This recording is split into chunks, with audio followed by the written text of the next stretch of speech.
নমস্কার বন্ধুরা, স্যান্ডি সেশেলে আপনাদের সবাইকে স্বাগত জানাই। আজকে আমরা বানাবো পোস্ত দিয়ে লাউডাকা ভাপা। মাত্র 3টি উপকরণ ব্যবহার করে অতি সহজেই এটি তৈরি করা যাবে। পোস্ত দিয়ে লাউডাকা ভাপা রান্না করতে লাগছে লাউডাকা আর কচি লাউ শাক, পোস্ত 4 টেবিল চামচ, আলু সেদ্ধ 2টি মাঝারি, কাঁচা লঙ্কা 3 থেকে 5টা, সর্ষের তেল 1 টেবিল চামচ, নুন স্বাদ মতো।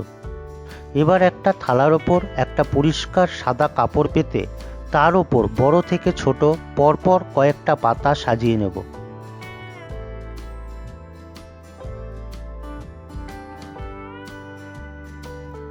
এবার পোস্তটা খুব কম জল ব্যবহার করে বেটে নিয়েছি, সেই পোস্ত বাটাটা পাতার ওপর দিয়ে দেব।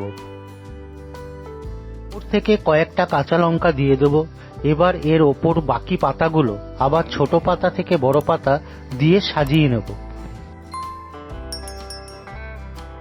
এবার কাপড়টিকে চারদিক থেকে মুড়ে খুব শক্ত করে গিঁট বেঁধে দিতে হবে, ঠিক যেমন ভাবে আমি বেঁধে নিয়েছি। এবার গ্যাসে প্রেসার কুকার বসিয়ে তাতে পরিমাণ মতো জল দেব, যাতে পুরো কাপড়ের পুঁটুলিটা জলে ডুবে থাকে। এবার প্রেসার কুকারের ঢাকনা দিয়ে পরপর 3টি সিটি দিতে হবে।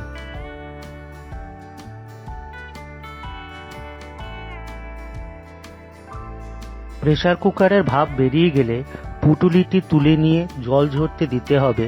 খেয়াল রাখতে হবে যাতে 1 ফোঁটা জল না থাকে।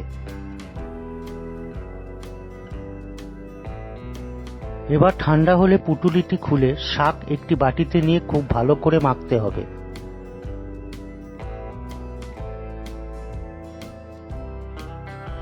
তারপর তার মধ্যে আলু সিদ্ধগুলো দিয়ে নুন আর সর্ষের তেল দিয়ে খুব ভালো করে মেখে নিতে হবে।